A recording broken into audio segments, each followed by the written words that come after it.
Bismillahirrahmanirrahim. Alhamdulillahi Rabbil Alamin. Assalatu wassalamu ala Rasulil Amin wa ala alihi at-tahirin wa sahbihi ajma'in. Qala Allah Ta'ala, a'udzu billahi minasy syaithanir rajim. Bismillahirrahmanirrahim. Qul hal yastawi alladhina ya'lamun wal ladhina la ya'lamun. Shadaqallahul azim. Praise be to Allah Subhanahu wa Ta'ala, for without His mercy and blessings we would not be able to convene in this auspicious hall. And the Honorable YB Senator Dr. Muhammad Manuty, former Dean of Student Affairs, IIUM, Program Manager Natasha Aiman, and all lining crews and committees of Convention of Muslim Thinkers, Iqbal Fest. Again, Assalamualaikum warahmatullahi ta'ala wabarakatuh. We are here in this convention of Muslim thinkers with the goal to introduce and mainstreaming the ideas of our Muslim scholars to break the dominant of thoughts from the Western thinkers. This convention is imperative since its objective is to identify the thoughts and ideals of our Muslim thinkers in order to initiate solutions to overcome our problem effectively. Now, in this very short opening speech, I have identified based on the our prominent figures that we're going to discuss today, two main problems concerning our ummah that need to be addressed, and therefore we brought these 5 Muslim thinkers for us to solve our current crisis, the crisis of the ummah. The first one is marginalization of Muslim intellectuals by the Muslim communities. Welcome Dr. Abbas Razak, our speaker today.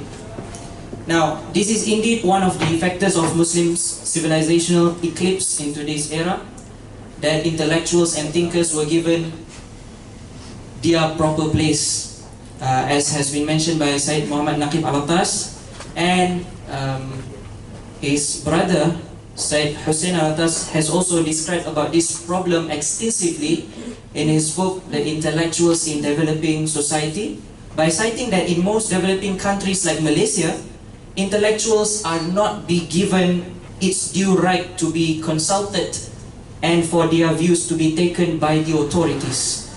While in reality, the intellectuals are those who contemplate more than any other groups with regards to the condition of society and the planet, and they are responsible to charter the course of the future, and hence their brilliant ideas should be taken and adapted by the government. Since one of the natural character of an intellectual and thinker is objectivity, i.e. to have the ma'rifah of clear distinction between right and wrong, halal and haram, good and bad, and stand with the truth. Hence, it explains why intellectuals are not favored and disenfranchised by those in power, because to say the truth is bitter.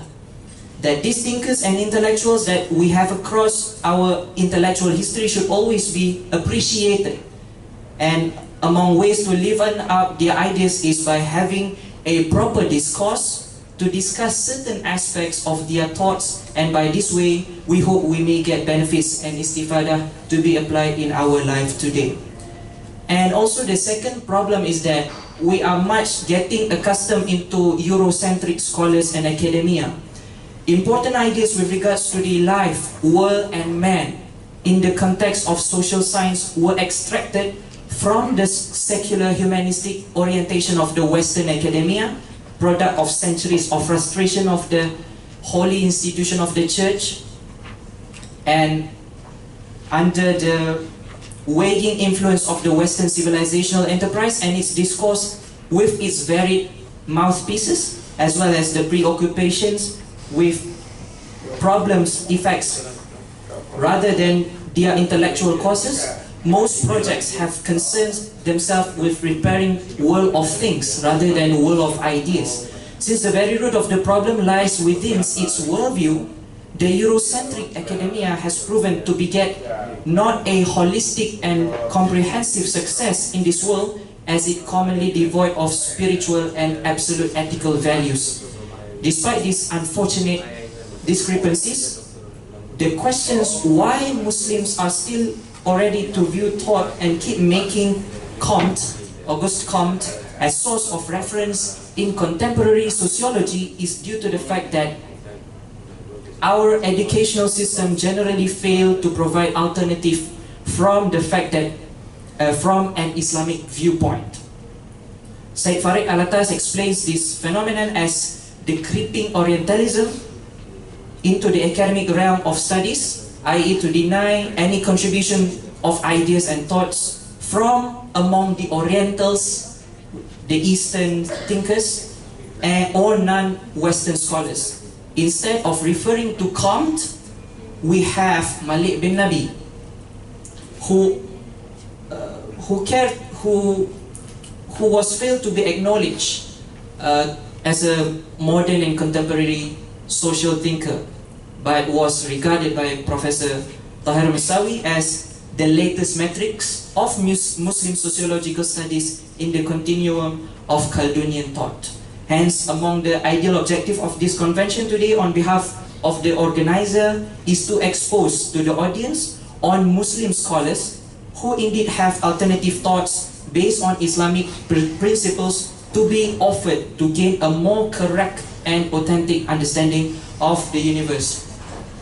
And on behalf of the organizing committee, we would like to seek thousands of apologies for not providing tables. We actually did try to provide tables, but due to the convocation event that is scheduled to happen within close proximity, so all tables are to be taken for convocation purposes. And last but not least, absorb hikmah as much as you can from the speakers throughout this one day, and ask questions if you have any doubt or something you would like to ask the speakers. With that, I end the speech. Assalamualaikum warahmatullahi ta'ala wabarakatuh.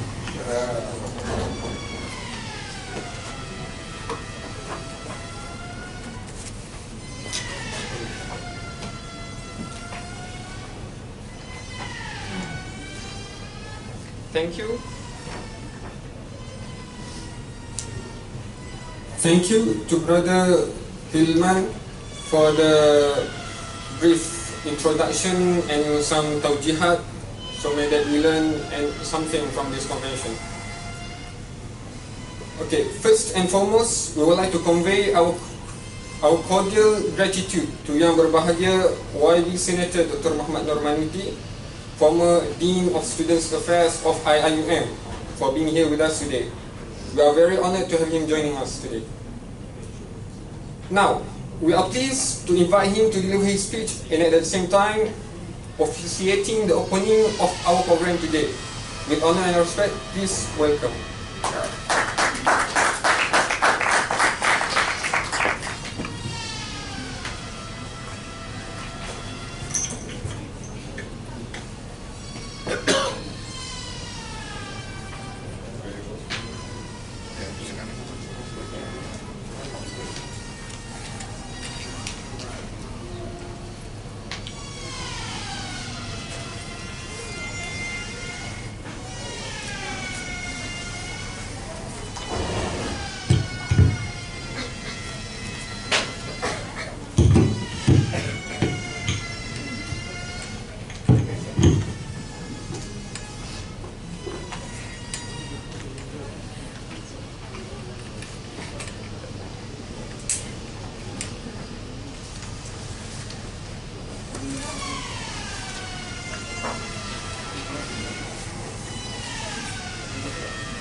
Assalamualaikum warahmatullahi wabarakatuh. بسم الله الرحمن الرحيم الحمد لله رب العالمين والحمد لله القائل يرفع الله الذين آمنوا منكم والذين أوتوا العلم درجات ونصلي ونسلم على رسوله الكريم سيدنا محمد وعلى آله وأصحابه أجمعين رب اشرح لي صدري ويسر لي أمري واحلل عقدة من لساني يفقه قولي صدق الله العظيم.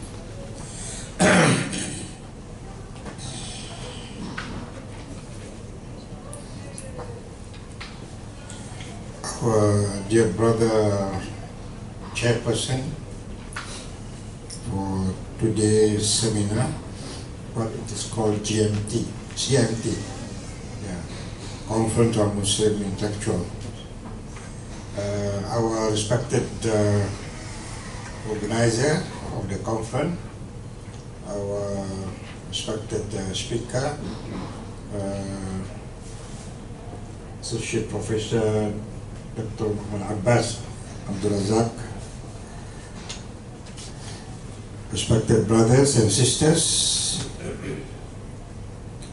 who are attending this very important intellectual gathering organized by students to know closely about the contributions of some leading Muslim intellectuals in the Muslim world, which I will touch on later on. And before I start, I must congratulate the organizer for this conference. Though it is small in terms of size, but what is important, the commitment of those who are attending this convention as a reflection of your love for knowledge, intellectuals, intellect, as well as to promote civilization, or what it is called also in Arabic, an-nahda. I'm pleased because the organizer has invited me, coming back to UIA, International Islamic University. Although I said to the organizer, I'm a little bit fear they might cancel because of my nature in politics, in opposition. Not like in the developed countries, there is no problem between opposition and government. And that is also another aspect that we need to struggle to bring a very healthy culture. Yeah, I'm not saying politics is important for me. I'm an academician. Politics is only a mean, but what is important is knowledge. Talabul ilmi min al-mahdi ila al-lahdi. That Prophet Muhammad ﷺ said that you need to seek knowledge from the cradle into the graveyard. And today I am pleased to say that these figures in the Muslim world, they are very, very enlightened for the revival of Islam. And we can say also in Arabic, as what Malek Ben Nabi has used the term an-nahda, renaissance, to bring back the glory of Islam as it was preached by Prophet Muhammad sallallahu alaihi wasallam and his companions. So to begin with, one of the Muslim intellectuals are very close to me because Professor Ismail Faruqi, one of my mentors when I studied at Temple University. So I studied with him twice, in the 70s as well as in the 80s for master and PhD. So I want to start with him first because I know him better because he died as a shaheed, martyred in the month of Ramadan in 1986 in Philadelphia. Al-Faruqi, of course, a very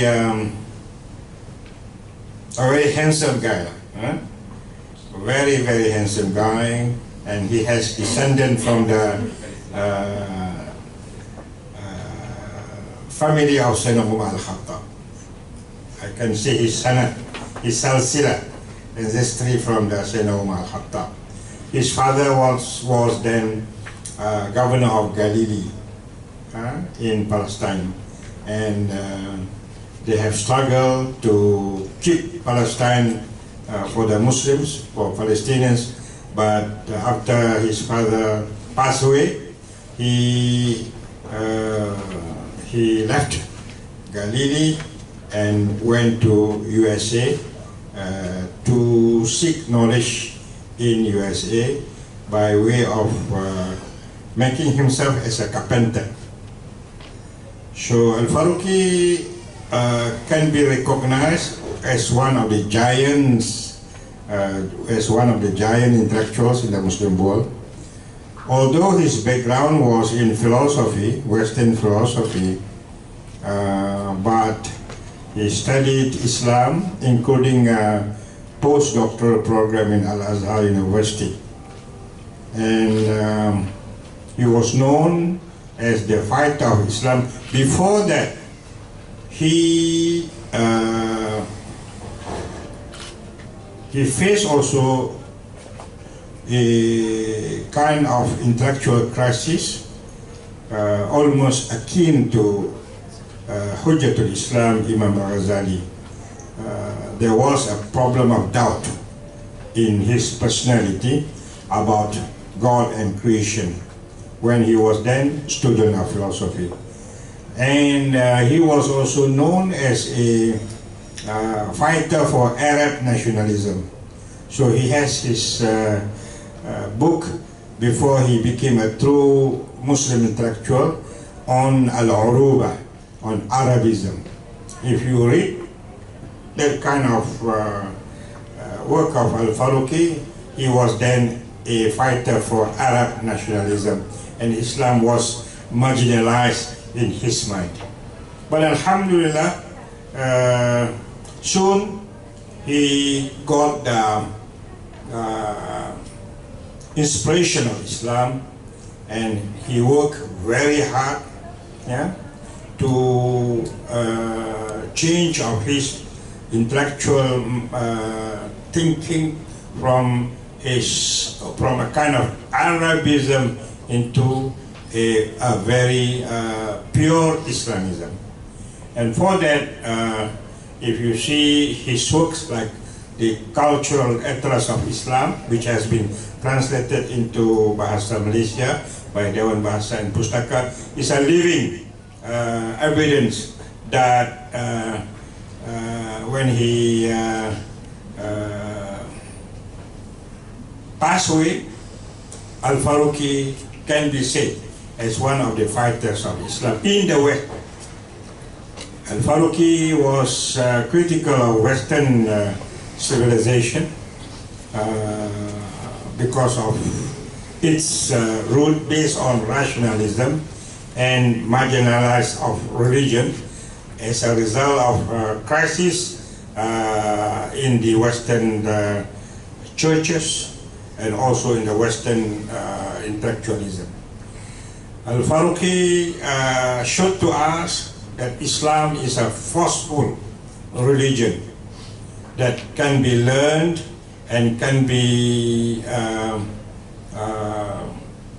inspiring to rebuild a new civilization.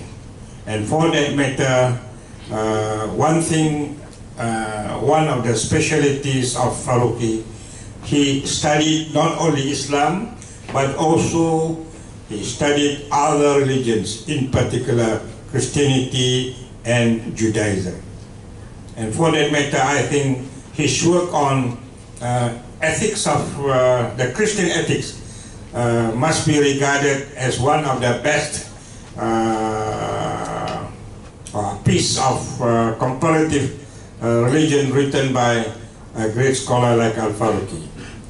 All Christian scholars, Judaic scholars, respected Al-Faruqi on this very original work done by a Muslim. After a long time ago, great scholars like Ibn Hazm has made a very scientific study of comparison between Islam and Christianity.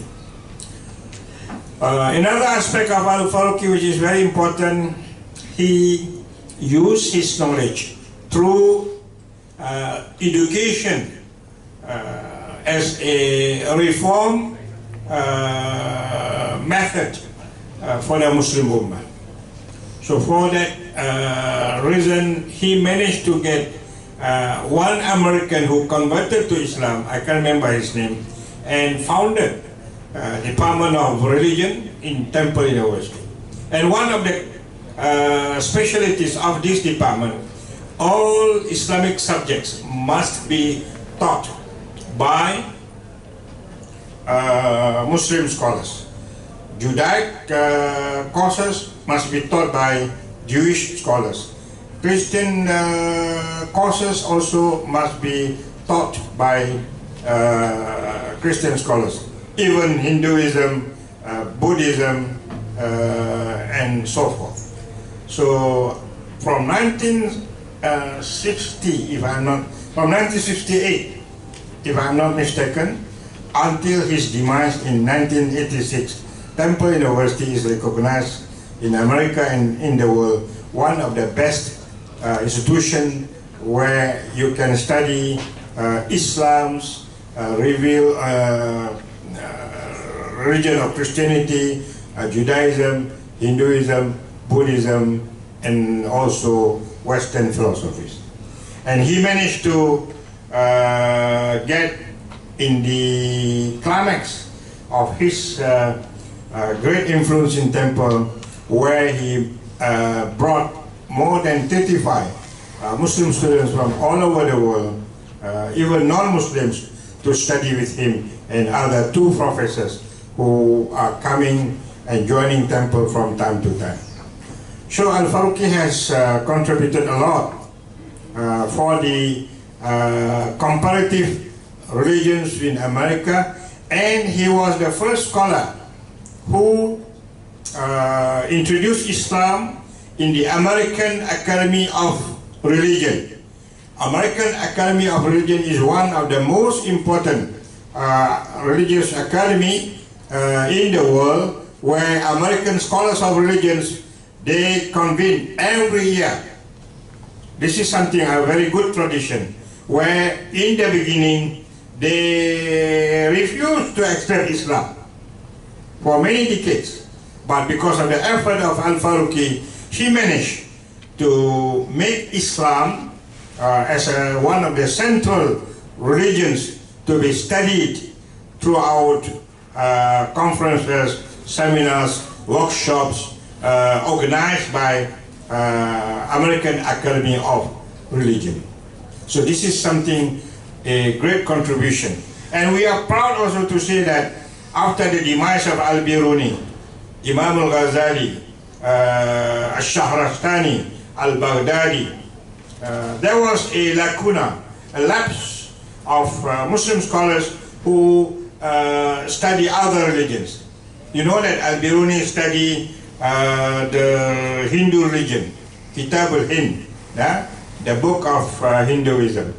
Only people like Al-Faruqi, and later on also his contemporary like Syed Hussein Nasr, Mahmud Ayyub, and so forth, they are proving to the world intellectuals that among Muslims, among Muslim scholars, there are also those who are experts in comparison between Islam, Christianity, Judaism, and other religions. So we are proud for that. And Al-Faruqi has used his academic strength to influence the Muslim world leaders including here in Malaysia, Dr. Mahathir Mohamad, when he was then Prime Minister of Malaysia. Dr. Mahathir Mohamad became to know Ismail Raja Al-Faruqi through Anwar Ibrahim, one of the close friends to Ismail Al-Faruqi and also his students. And also Al-Faruqi wrote many inspiring letters asking Muslim leaders in the world to put education more than politics. Even when I passed my comprehensive exam in Philadelphia, yeah, that was, I think, 2 weeks before he passed away. He was murdered, yeah, by a Jewish group, the radical group, the Kahane group in New York. He asked me to bring that important letter to the then Minister of Education, ex-Deputy Prime Minister, who is now resting for a while in Sungai Buloh prison, which is not far from here. And in that letter, I came to know, when I passed it over to the then Deputy Prime Minister, he was then Minister of Education, he said to Mr. Anwar Ibrahim,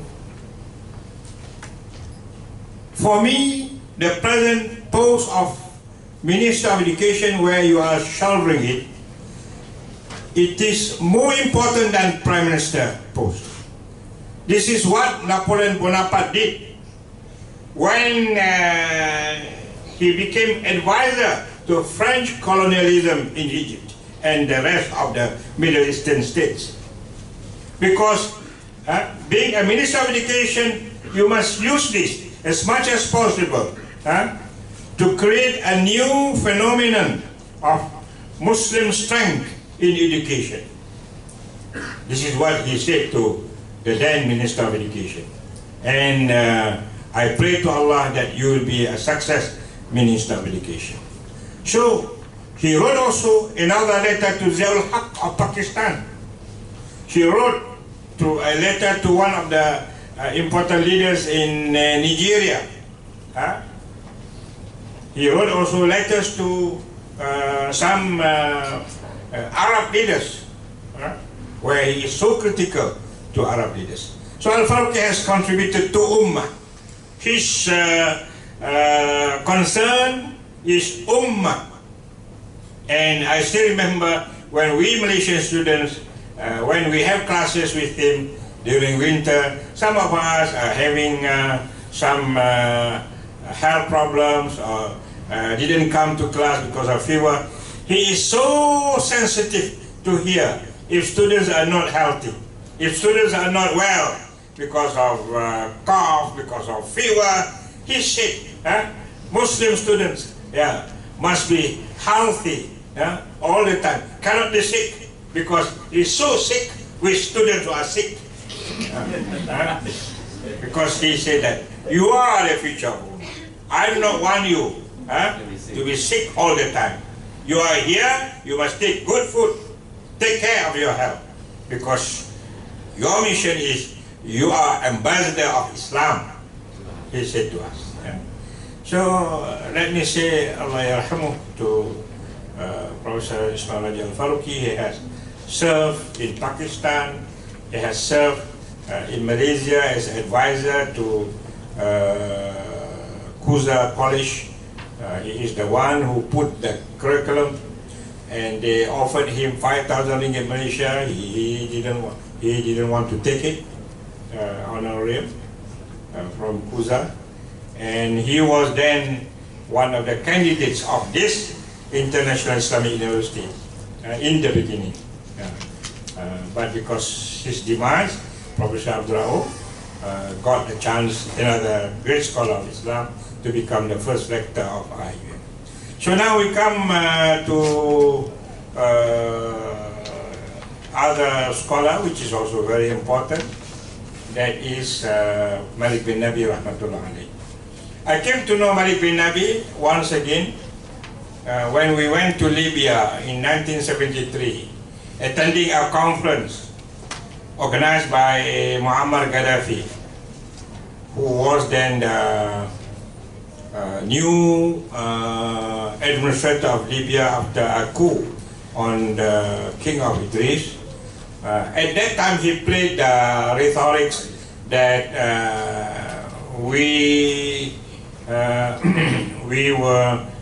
he said that Arabism is our way of politics. Then he said also that socialism is our way of economy. But from the beginning, Gaddafi condemned Iqbal al-Muslimun, and he didn't allow Iqbal al-Muslimun, one of the important world organizations in Dawah. So we came to know Malek Ben Nabi after we visited one or two bookstores in Tripoli. Before Gaddafi introduced his green book, Buku Hijau. In China they have red book of Mao Zedong. And Malek Ben Nabi later on banned all these Muslim intellectual books, including Malek Ben Nabi. And Malek Ben Nabi is known also as a great scholar from mathematics background. He was a professor of mathematics from Manchester University, and he died in 1973. He has a lot of books written originally in French and translated into Arabic and other languages, English, including Phenomenon of the Quran, and also his book known for Renaissance and Nahba, Shurutul Nahba, condition for Nahba. He spoke about the effects of colonialism, al-Isti'mariyah, the effects of colonialism in terms of mind and also physical losses after French colonialism, Dutch colonialism, British colonialism, Italian colonialism colonized the Muslim Ummah. So Malek Ben Nabi is known for bringing up a new notion of development, an-nahba, pembangunan, yang berasaskan tauhid. So his main philosophy is al-insan, at-turab, wal-zaman. Molding man, membina manusia, bina insan. At-turab, land, earth, the earth, and az-zaman, time. So he is also known for his philosophical mind based on his original thinking after he studied the Quran on the notion of imara, taskhir, tamkin. These are important notions from the root of inni ja'ilun fil ardi khalifa. When I created Adam to become the vicegerent of God on this earth. So once again, Malek Ben Nabi is a very interesting figure from a science background, became a philosopher of An-Nahba, and rooted again his reforming thinking on the Quran. Because Al-Quran calls us to think like inna fi khalqis samawati wal ard wa ikhtilafil layli wan nahar la ayatin li ulil albab, signs to those who have knowledge. So this Algerian scholar saw the ignorance of Quran in Algeria after French colonized Algeria for more than 200 years or 300 years. And you know that even the ex-president of Algeria, Ben Bilal, when he reached his age 60, he only came to know Al-Quran. Majority of the people were denied from Arabic language during the French colonialism. So they have a very great problem in knowing the Quran from the Alif Bata into the greatness of the Quran as a source of knowledge.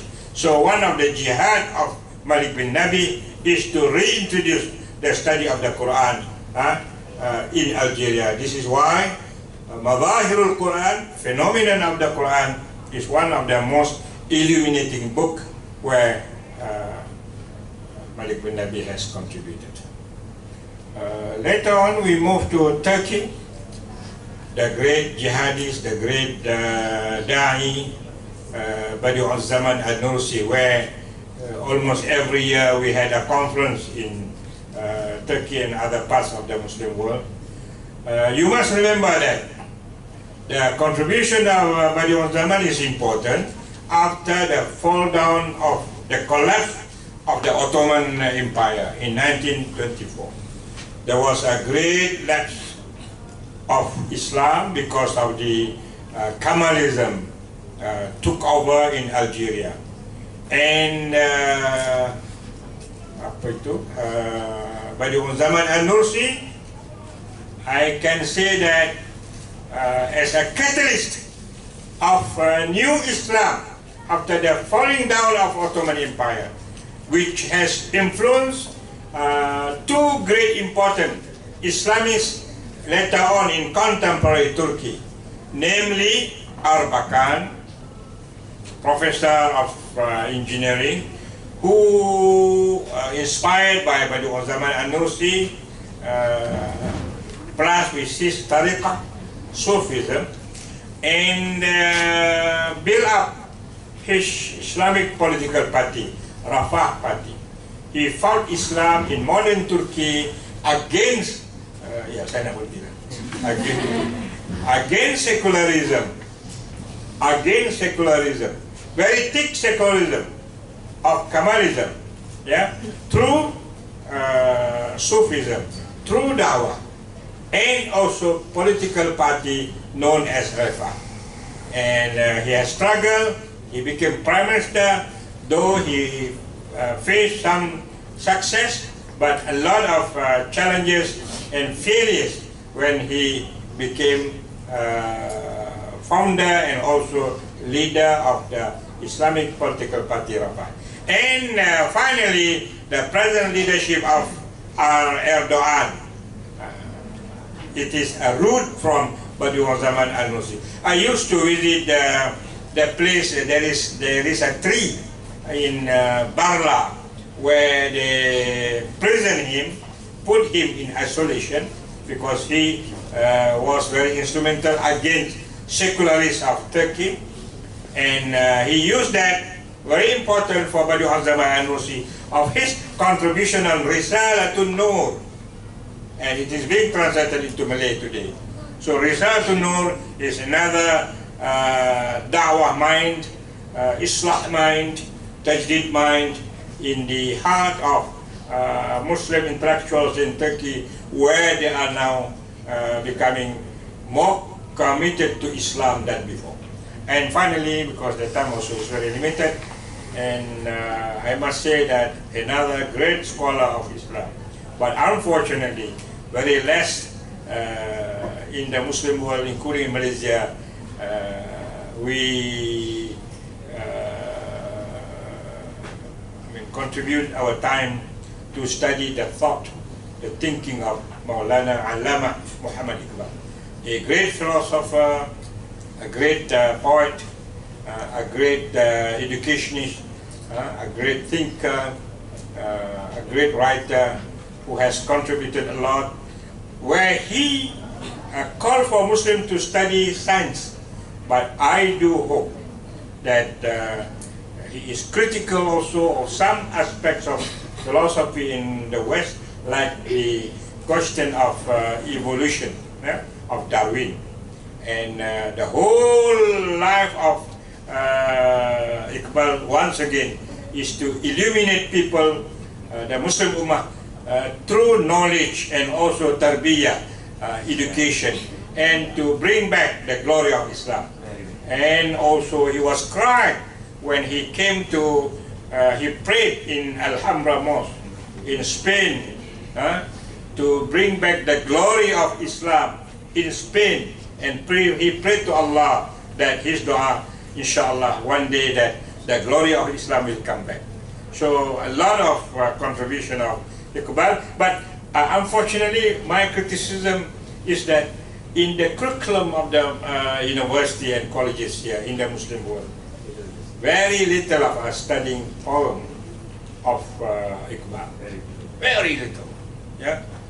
Asrar al-Khudi, for instance, one of the great sha'ir, where it has many inspiring effects on individualism. Yeah?